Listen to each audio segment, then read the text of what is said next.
Hello प्यारे बच्चों, कैसे हैं आप सब। आशा है आप सभी बहुत अच्छे होंगे। स्वागत है आपका पाठ 4 की कक्षा में बच्चों, जो कि है विषुवतीय प्रदेश जायरे, कॉन्गो प्रदेश। तो बच्चों, ये जो जायरे है ये कॉन्गो प्रदेश का ही एक रीजन है।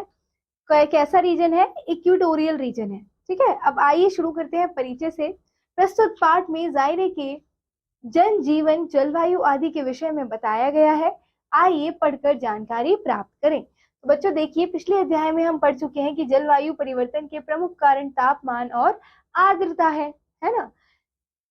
एक ही प्रकार की जलवायु के क्षेत्र को जलवायु कटिबंधीय क्षेत्र कहते हैं। ठीक है, क्या कहते हैं बच्चों? जलवायु कटिबंधीय क्षेत्र, जहाँ की एक ही प्रकार की जलवायु होती है। ठीक है, अब देखिए उष्ण कटिबंधीय क्षेत्र। अब सबसे पहले आता है बच्चों उष्ण कटिबंधीय क्षेत्र। यह क्षेत्र बहुत गर्म व आर्द्र होता है। इसमें पूरे वर्ष एक सा मौसम रहता है।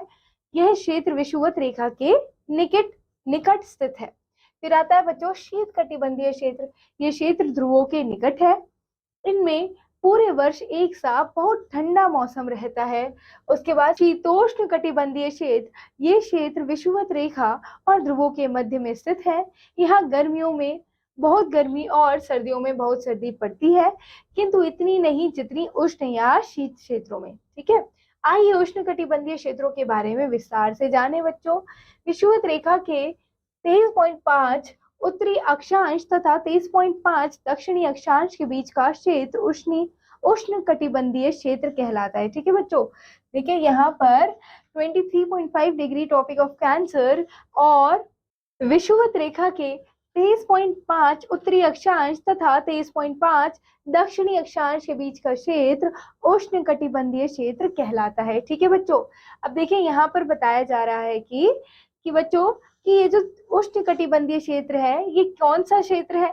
जो उत्तरी अक्षांश यानी कि बच्चों 23.5 degree north latitudinal line and 23.5 degree south latitudinal line.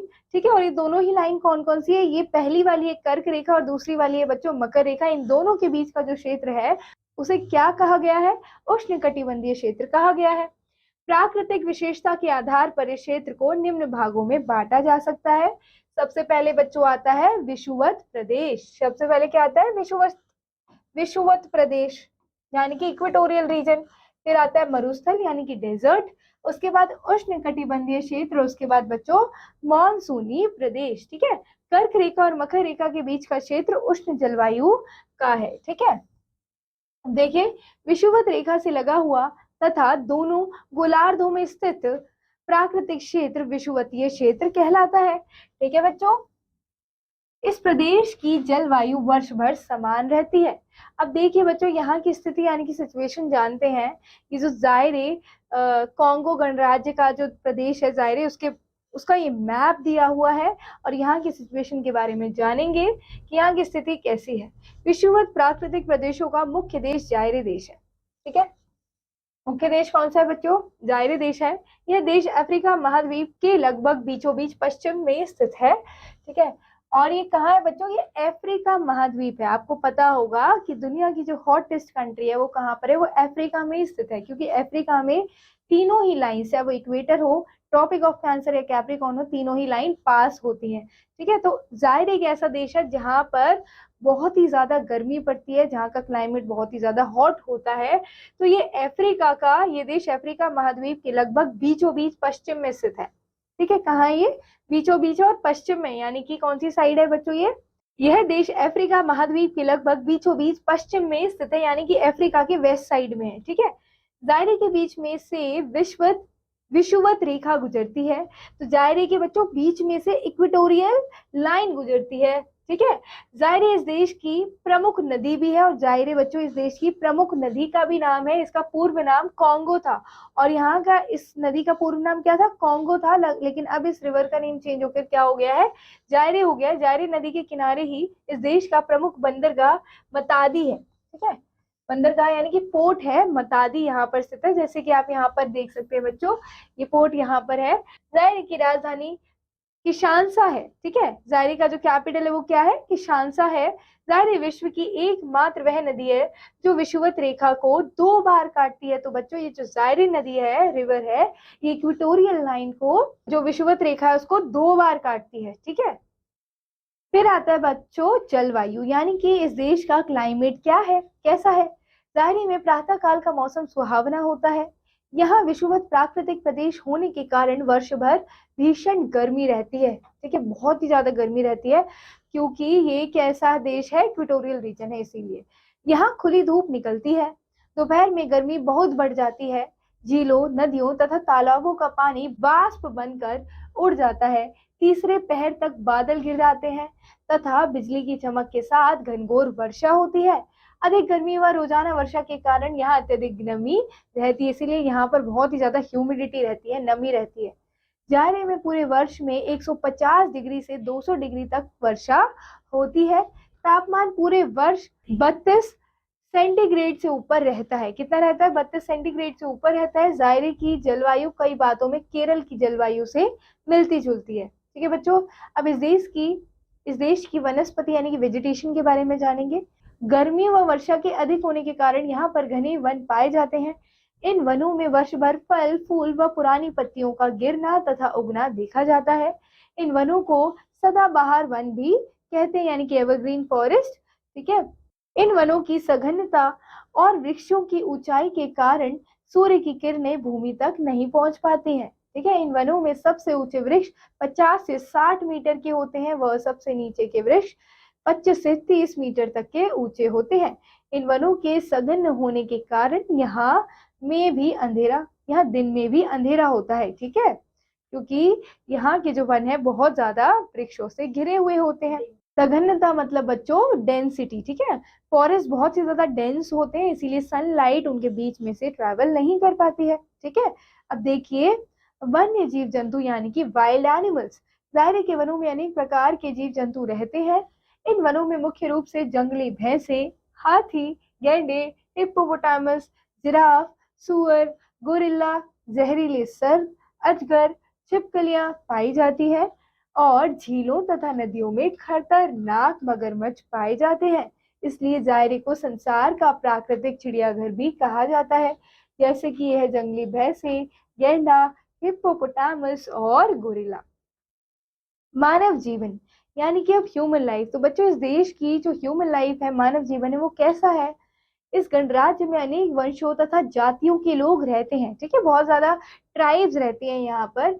यहाँ की प्रमुख जनजातियां उत्तर में अजंडा, पश्चिम में कांगो, कुवांगो, कसाई तथा मोंगो, दक्षिण में लुंडा, ल्यूबा तथा बेबा एवं पूर्व में कुमू तथा रैना है। ठीक है, तो बच्चों इस देश की क्या है, जनजातियां हैं जो प्रसिद्ध भी हैं। ठीक है, और यहाँ के लोग अनेक भाषाएं बोलते हैं। बांटू भाषा देश के एक बड़े भाग में बोली तथा समझी जाती है। कौन सी भाषा बच्चों, बांटू भाषा। इनमें से अधिकतर बांटू भाषा बोलने वाले नीग्रो लोग हैं। कौन से लोग हैं ये, नीग्रो लोग हैं। ये नीग्रो लोग लंबे, स्वस्थ तथा श्याम वर्ण वाले होते हैं, जैसे कि यहाँ पर आपको पिक्चर में भी इन लोगों को दिखाया गया है ना। अब देखिए ग्रीष्म क्षेत्रों में रहने वाले लोग परंपरागत ढंग से जीवन बिताते हैं। ये लोग गर्म तथा आर्द्र जलवायु के कारण बहुत कम वस्त्र पहनते हैं। ये लोग संगीत तथा नृत्य का आनंद उठाते हैं। शहरी क्षेत्रों में लोग अधिकतर आधुनिक वस्त्र पहनते हैं। वे यूरोपियन ढंग से जीवन जीते हैं। ठीक है बच्चों, अब यहाँ पर बताया जा रहा है कि कॉन्गो के उत्तरी भाग में किस नगरीय शहर के निकट अलग प्रकार के लोग रहते हैं। इन लोगों का कद छोटा होता है। इन बोने लोगों को पिग्मीज कहा जाता है। क्या कहा जाता है बच्चों, पिग्मीज कहा जाता है। पिग्मीज लोग खानाबदोश होते हैं। ठीक है, ये वनों में झोपड़ियां बनाकर कुछ दिनों तक उनमें रहते हैं। ये लोग कुशल तीरंदाज और अच्छे शिकारी होते हैं। ठीक है, कॉन्गो के कुछ भागों में जीवन की स्थितियों में परिवर्तन हो रहा है। शिक्षा का विस्तार हो रहा है, साथ ही कुछ कारखाने भी स्थापित किए जा रहे हैं। ठीक है, कॉन्गो का विकास में भारत सहित विश्व के अनेक देश सहयोग प्रदान कर रहे हैं। ठीक है बच्चों, जायरे नदी का बेनिस बेसिन देश का सबसे अधिक घनी आबादी वाला क्षेत्र है। ठीक है, लगभग 80% लोग आज भी यहाँ गाँव में निवास करते हैं। इन लोगों के घर बांस के होते हैं। ये लोग झोपड़ियों की छत खजूर के चौड़े चौड़े पत्तों से बनाते हैं, जिन पर अंगूर की बेलें चढ़ाते हैं। ठीक है, जो दूर से अत्यंत सुहावनी दिखाई देती है। यहाँ की जलवायु सदैव नम और गर्म रहती है, अतः यहाँ के निवासी हल्के सूती वस्त्र पहनते हैं। अत्यधिक गर्मी वाले क्षेत्रों के निवासी शरीर से दुर्बल होते हैं, जिसके कारण ये शारीरिक श्रम नहीं कर पाते हैं। इन्हें जीवन यापन के लिए कठिन काम करने पड़ते हैं। इनमें मलेरिया तथा अन्य स्थानीय बीमारियां प्रायः वंश परंपरा के रूप में पाई जाती हैं। ये एक स्थान पर स्थायी रूप से नहीं रहते, इसलिए ये खेती के कार्य भी नहीं कर पाते हैं। अपनी आवश्यकता की वस्तुओं के लिए ये वनों पर निर्भर रहते हैं। इनका मुख्य भोजन जंगली फल, कंदमूल, पशु पक्षियों का मांस तथा शहद आदि है। ठीक है बच्चों, तो हमने यहाँ पर इस देश का मानव जीवन के बारे में जाना। अब आता है मुख्य व्यवसाय, यानी कि यहाँ का कोर बिजनेस क्या है। यहाँ की 3/4 जनसंख्या के मुख्य व्यवसाय क्या है? कृषि है। ठीक है, यानी कि एग्रीकल्चर करते हैं ये। परंतु देश की कुल भूमि का 5वां भाग ही खेती योग्य है, अर्थात खेती योग्य भूमि बहुत सीमित है। दायरे की प्रमुख खाद्यान्न फसल कसावा और प्रमुख फसलें मूंगफली, केला, रबड़, कॉफी, सूत तथा बाजरा है। इनमें से कुछ फसलों का उत्पादन निर्यात के लिए ही किया जाता है। ठीक है बच्चों, फिर आता है सोर्सेस यानी कि संसाधन। इस देश की समृद्धि का मूल स्रोत यहाँ के खनिज है। ठीक है, यानी कि यहाँ के जो मिनरल्स है बच्चों वो हैं। यहाँ पर तांबा, हीरा, गिलट, मैंगनीज, लोहा, सोना आदि खनिज पाए जाते हैं। ठीक है बच्चों, यहाँ की विदेशी आय का लगभग 2/3 भाग केवल तांबे के निर्यात से प्राप्त होता है। यह विश्व का सबसे बड़ा हीरा तथा गिलट उत्पादक देश है। ठीक है, यहाँ पर सबसे ज्यादा हीरे का उत्पादन होता है और गिलट का उत्पादन होता है। अपने कृषि तथा खनिज उत्पादों के अतिरिक्त ज़ायरे बड़ी मात्रा में कल पुर्जों, दवाइयों और विद्युत उपकरणों का भी निर्यात करता है। यह देश अपने जल संसाधन को कभी बर्बाद नहीं होने देता। इससे बिजली बनाकर यह इसे कॉन्गो, बुरुंडी और जाम्बिया जैसे देशों को निर्यात करता है। ठीक है, फिर बच्चों आता है यातायात एवं संचार, यानी कि ट्रांसपोर्ट एंड कम्युनिकेशन। ज़ायरे एक विशाल देश है। यहाँ पर वनों की मात्रा बहुत अधिक है। यहाँ यातायात और संचार संवहन एक विकट समस्या है। यहाँ बड़े पैमाने पर रेल व सड़क मार्ग है। देश का जल मार्ग बहुत कठिन है।